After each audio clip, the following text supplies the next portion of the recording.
Mais pourquoi non? Attends, tu mettais mes suppositoires quand t'étais petite. Trop bien. Ouais, je sais, je téléphone avec un iPod classique, mais c'était celui avec la carte SIM. Yeah yeah yo! Salutations, comment ça va? Bah moi ça bichote pas mal, écoutez, tout va très très bien. Je me suis encore pris 7000 abonnés en 2 semaines, donc numériquement, hein, pas en vrai, hein, je m'appelle pas Katsuni non plus. Amis de la poésie, bonsoir. 3e épisode sur les constellations. Aujourd'hui on va voir comment se repérer dans le ciel d'été, hein, cette magnifique période où voilà, il fait beau, il fait chaud, il y a plein d'étoiles, le ciel est merveilleux, c'est magnifique. Mais bien malheureusement, toutes ces constellations sont un putain de compréhensibles pour le commun des mortels, mais pas pour moi. Et à la fin de cette vidéo, plus pour vous non plus. Alors accrochez-vous parce que là on va voir plein de trucs. On va voir comment repérer l'étoile Arcturus et la constellation du Bouvier, la constellation d'Hercule, Antares et le Scorpion, la constellation d'Ophiuchus aussi, la 13e constellation du zodiaque. On parlera évidemment du grand triangle de l'été avec les étoiles d'Eneb, Vega et Altaïr, et bien sûr le grand carré de Pégase et Andromède juste à côté. On verra aussi quelques autres petits trucs qui sont sur le passage, 2-3 amas d'étoiles par-ci, 3-4 nébuleuses par là. Vous aurez même le droit à une petite galaxie si vous êtes sage. Voilà, un petit programme somme toute assez simple. Allez, comme disait un extraterrestre avec une belle gueule, que la fête commence.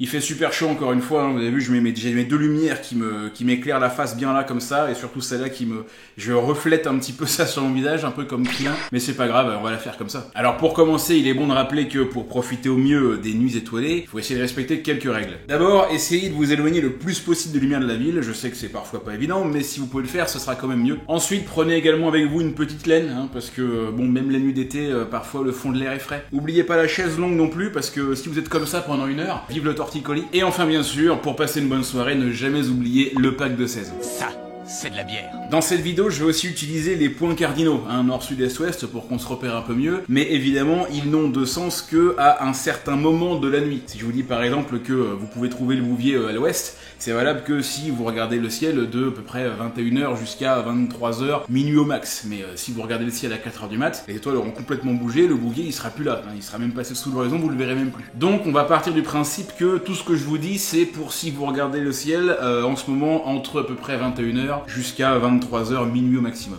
Très bien, excellent. Si on commençait. La première étoile dont on va parler, qui est très facile à repérer et très intéressante, s'appelle Arcturus, et elle fait partie de la constellation du Bouvier. Alors le nom comme ça, c'est vrai que ça envoie pas du rêve, hein. Le Bouvier ça a même l'air nul, en plus ça fait même pas partie des constellations du zodiaque, mais elle est malgré tout bien plus visible que certaines constellations du zodiaque comme le Capricorne, la Balance, le Sagittaire ou le Scorpion. Donc elle est pas mal quand même. Pour repérer Arcturus d'abord et la constellation du Bouvier ensuite, on va à nouveau se servir de la Grande Ourse, et plus particulièrement de la queue de l'ours. Ouais, parce que les mecs non seulement ils se sont dit que ça ressemblait à un ours, mais que en plus l'ours il avait une queue. Je pense que le gars qui a trouvé l'idée ça devait être lui. Enfin bon, peut-être que l'ours il avait une queue avant, hein, et que l'évolution a fait qu'il l'a perdu, j'en sais rien. Bon bah vous partez de la Grande Ourse et vous allez tracer un trait imaginaire en arc de cercle vers la gauche. Un trait qui passe donc par le manche de la casserole, vous continuez l'arc de cercle et vous arrivez à une grosse étoile bien brillante et un peu orangée, Arcturus. Et voilà, vous voyez c'est facile, hein. Arcturus c'est une des premières étoiles qui apparaît dans le ciel d'été, c'est une des premières étoiles à s'allumer, et elle est très intéressante parce qu'elle représente un petit peu ce que deviendra le soleil à la fin de sa vie, à savoir une géante rouge. Vous savez, on en a parlé dans un ancien épisode sur la fin de nos systèmes solaires, et le fait que le soleil va vachement grossir,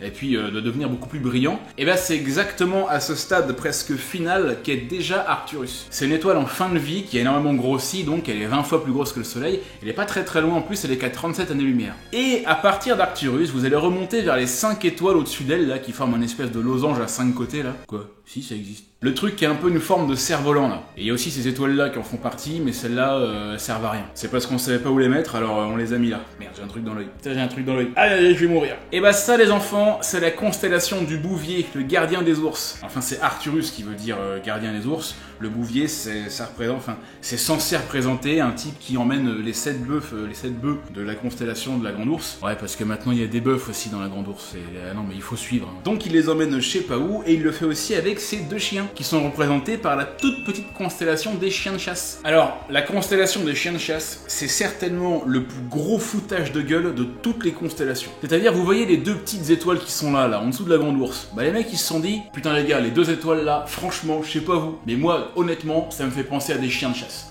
Franchement, ça saute aux yeux, quoi. Il y a la constellation du Petit Renard aussi, qui est pas mal dans le genre. 2 étoiles, un renard. Juste à côté de la constellation du Bouvier, vous pouvez voir 6 ou 7 étoiles qui forment un petit petit arc de cercle. C'est pas super grand, c'est pas super lumineux. On appelle ça la couronne boréale. C'est une petite constellation pas ouf, mais l'avantage c'est qu'elle est assez bien dessinée, donc on peut la voir assez facilement. Allez, on continue cette fois vers le sud-sud-ouest, voilà, avec une constellation bien sympatoche, dans laquelle il se passe des trucs intéressants. La constellation du grand, du beau, du magnifique, de l'invincible Hercule.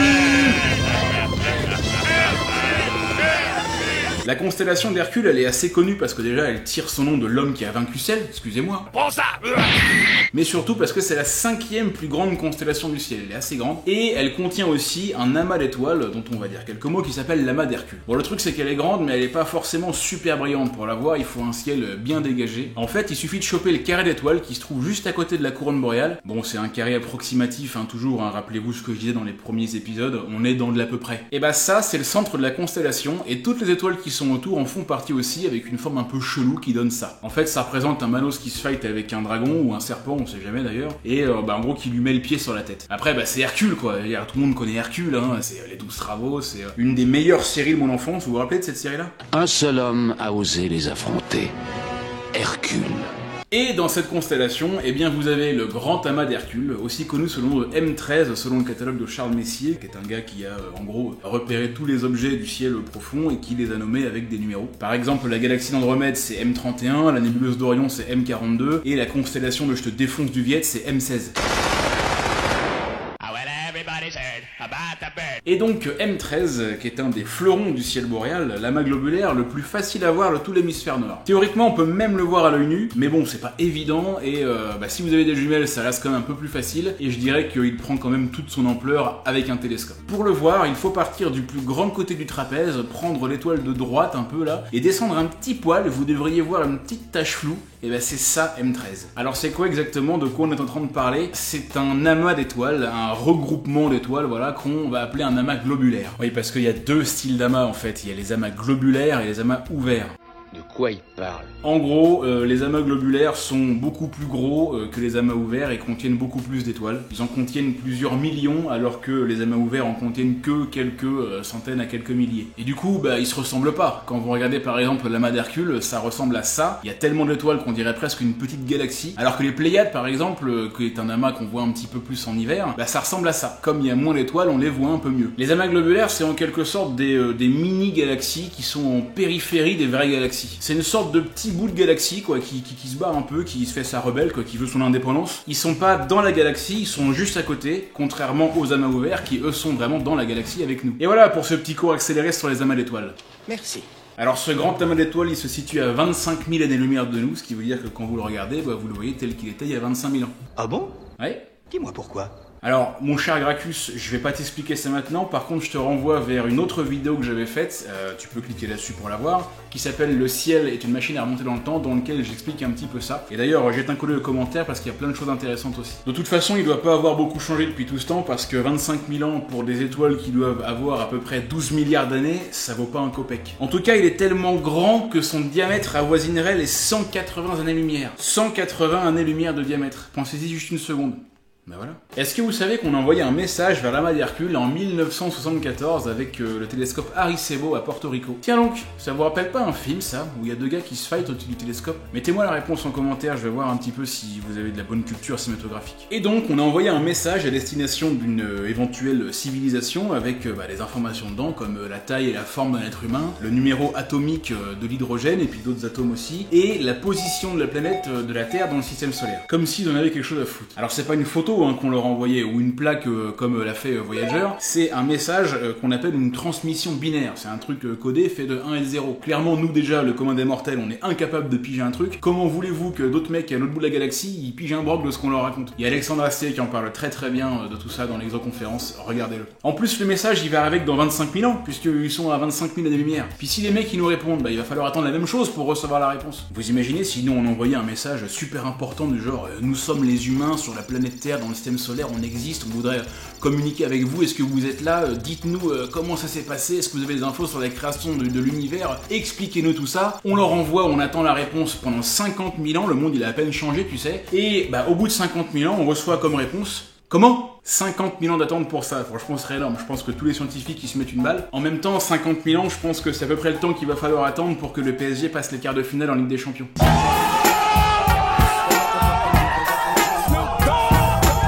Allez, là maintenant on regarde plein sud avec l'une des figures les plus connues du ciel d'été. Celle-là, tout le monde peut la voir, même en ville, parce qu'elle est très facile à repérer et les étoiles sont très brillantes. J'ai nommé le triangle de l'été. C'est-à-dire que vous avez 3 étoiles bien brillantes qui forment un triangle presque isocèle, donc avec 2 côtés égaux. Alors les 3 étoiles du triangle d'été font partie de 3 constellations différentes. Vous avez Deneb du Cygne, Vega de la Lyre et Altaïr de l'Aigle. La Lyre, c'est une petite constellation pas ouf, sauf quand même pour 2 trucs. Le premier, c'est bien sûr son étoile principale, une étoile qui a la particularité d'avoir un masque et une griffe et qui grimpe sur les grillages. Vega.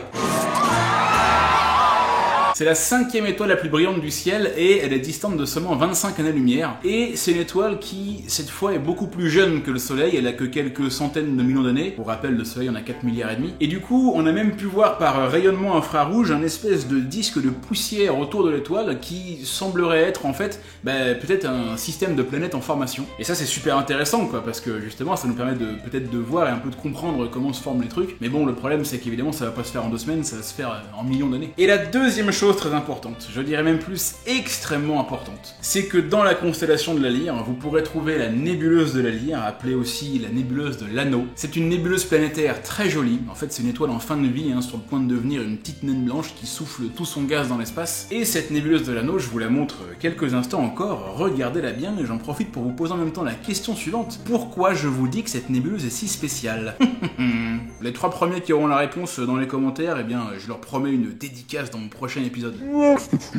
Bah quoi, c'est un pur cadeau. La deuxième étoile du triangle d'été, c'est Altaïr de l'Aigle, c'est celle qui se trouve le plus près de l'horizon. Altaïr, c'est une des étoiles les plus proches de nous, elle est qu'à 17 années-lumière, et elle est assez semblable au Soleil, c'est pour ça qu'on appelle ça une étoile de type solaire. Elle fait à peu près la même taille, elle a à peu près la même luminosité, et il y a même un truc assez ouf qui s'est passé en 2007, on a réussi à faire des images de la surface d'Altaïr, donc de la surface d'une étoile, grâce à une technique qu'on appelle l'interférométrie. Qu'est-ce que c'est? Alors c'est une technique qui est juste un poil compliquée, qui consiste à mesurer les interférences des ondes. De base, déjà on comprend rien. Alors imaginez en plus si c'est moi qui vous l'explique. Je pense que je vais plutôt vous mettre un article en description de la vidéo, ça passera mieux. Pour trouver la constellation de l'Aigle, vous partez d'Altaïr, vous tracez un trait vers l'étoile un petit peu en dessous, et à partir de cette étoile, vous tracez 3 traits dans les 3 directions opposées, vous comptez 1 ou 2 étoiles à chaque fois, et ça mes petits potes, c'est la constellation de l'Aigle. Et enfin, la 3e et dernière étoile du triangle de l'été n'est autre que la belle Deneb de la constellation du Cygne. Alors Deneb, ça vient de l'arabe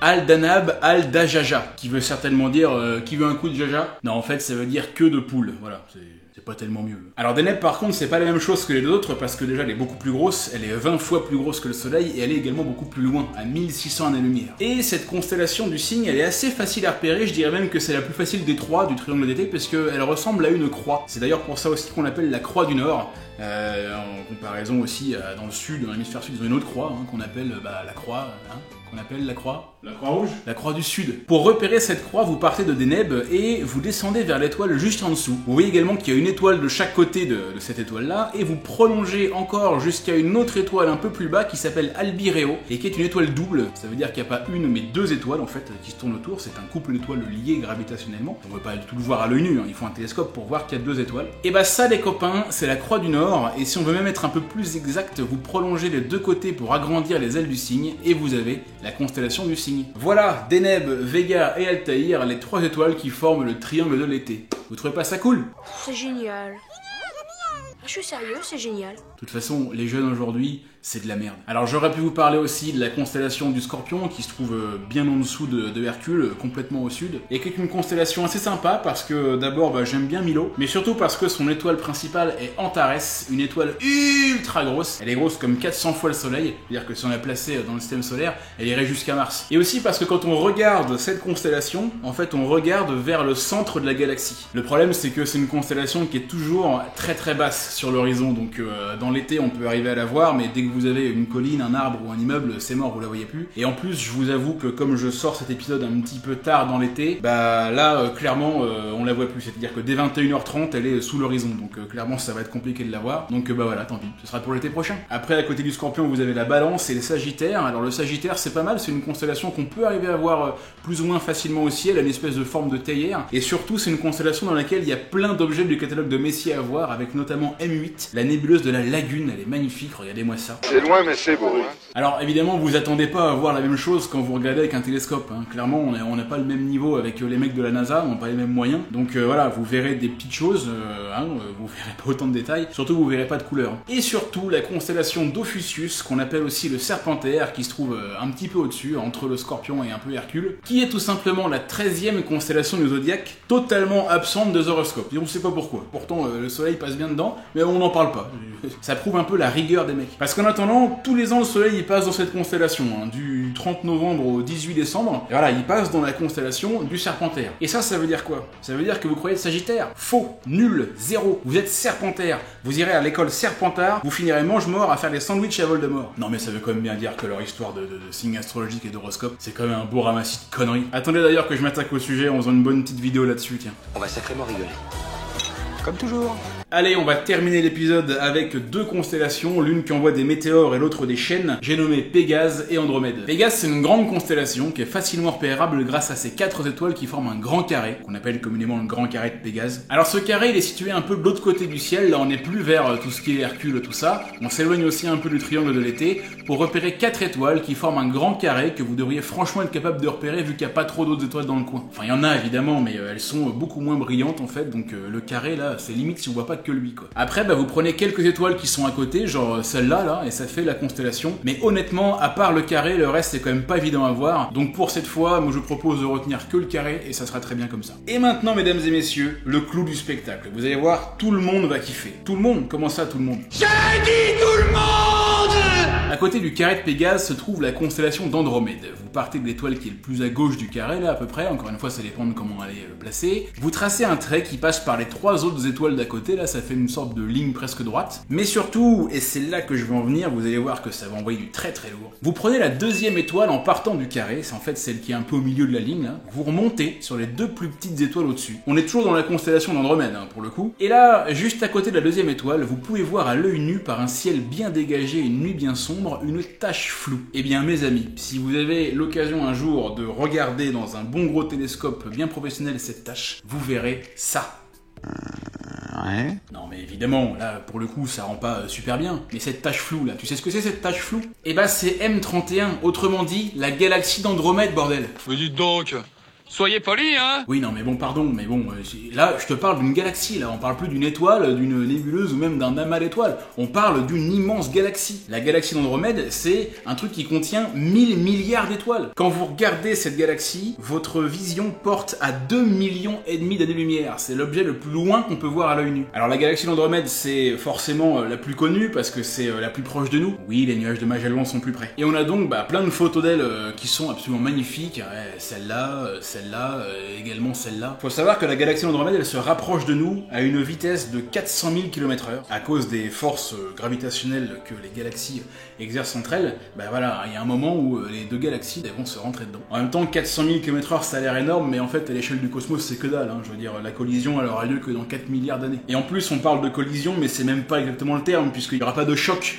Les étoiles vont pas se toucher. Dans une galaxie, les distances entre les étoiles, elles sont énormes. Je veux dire, voilà, donc techniquement, qu'est-ce qui va se passer? Les étoiles vont se croiser, vont un peu s'entremêler en quelque sorte, un peu comme les japonais qui font un peu les trucs de ouf comme ça par exemple. Et ça c'est complètement fou, en fait c'est un peu à ça que ça va ressembler, voilà. Les mecs ils y vont même en arrière quoi, c'est fou, ils y vont même en courant, ils sont complètement tarés les mecs. Par contre quand elle va arriver dans le ciel, nous si on est encore là, voilà un petit peu le genre de spectacle auquel on pourra assister. Et là je peux vous dire qu'avec ça, pour passer une petite soirée romantique, là c'est le moment de sortir la phrase qui tue, et à laquelle aucune femme ne pourra résister. Et dis-moi, ton père c'est un voleur, hein. Il a volé toutes les étoiles du ciel pour les mettre dans tes yeux. Tu sais parler aux femmes, toi. Voilà pour ce 3e épisode sur les constellations. J'avais envie de le faire. Voilà, c'est un petit peu plus simple, un peu plus léger, on va dire. J'espère qu'avec cette vidéo, vous aurez appris 3-4 trucs et puis vous pourrez reconnaître au moins 2 ou 3 constellations quand même. Je vous remercie du fond du cœur, les amis, de continuer à me suivre et je voulais vous dire merci pour un truc. Les conneries que vous mettez dans les commentaires, vous me faites marrer mais aux éclats. Comme je le dis souvent, je lis tous vos commentaires. Je peux pas répondre à tous, mais je les lis tous. Et franchement, des fois, quand je vois passer les trucs, je suis mort de rire et je suis super fan d'avoir réussi réussi à créer quelque chose, donc cette chaîne YouTube, et puis dans une certaine mesure d'arriver à rentrer en contact par le biais de commentaires avec des gens qui vont avoir un peu les mêmes passions, en tout cas le même délire, le même humour, les mêmes références. Et vraiment, je voulais vous remercier pour ça. Continuez à mettre des conneries en commentaire, je trouve ça extra. Je voulais aussi vous dire un tout petit mot rapide sur une petite chose qu'on commence à me dire. C'est par rapport à Tipeee. Vous savez ce que c'est, Tipeee ou YouTube, c'est le site sur lequel vous pouvez mettre des petits pourboires pour les youtubeurs, les créateurs, comme ça, aider à faire en sorte que la chaîne YouTube prospère. Donc par rapport à ça, il y a un petit peu de plus en plus de personnes qui m'en parlent dans les commentaires, aussi sur Facebook, dans les messages privés où il y a pas mal de gens qui me disent est-ce que t'as un Tipeee et tout, je suis prêt à te donner un petit peu d'argent. Alors, j'ai pas de Tipeee pour l'instant parce que le but est absolument pas de vous demander de l'argent, clairement. Je fais pas ça pour ça, moi je fais ça pour 4 raisons. Pour m'amuser, pour partager des connaissances avec vous, pour vous amuser aussi, et pour choper de la meuf. Après, je sais pas, j'aurais presque envie de vous demander en fait qu'est-ce que vous en pensez. Je veux dire, s'il faut le faire et qu'il y a un petit peu de gens qui seraient d'accord pour participer, ok, je veux bien le faire. Ce serait assez énorme si des gens étaient disposés, s'ils voulaient bien participer de manière très concrète à l'évolution de la chaîne. Et évidemment, pourquoi pas. Mais clairement, franchement, je vous dis, c'est pas du tout le but premier. Je fais pas ça pour la thune. Envoyez les sous. Bon, je vous laisse là. On se revoit très vite pour la vidéo sur Uranus. Il nous reste après Neptune et Pluton, la planète naine. Et enfin après, on pourra se lancer dans d'autres petits projets. Et vraiment, ça sera cool aussi. Allez, je vous dis à très bientôt pour un nouvel épisode. C'était Yann Solo sur 12 Parsec. Ciao!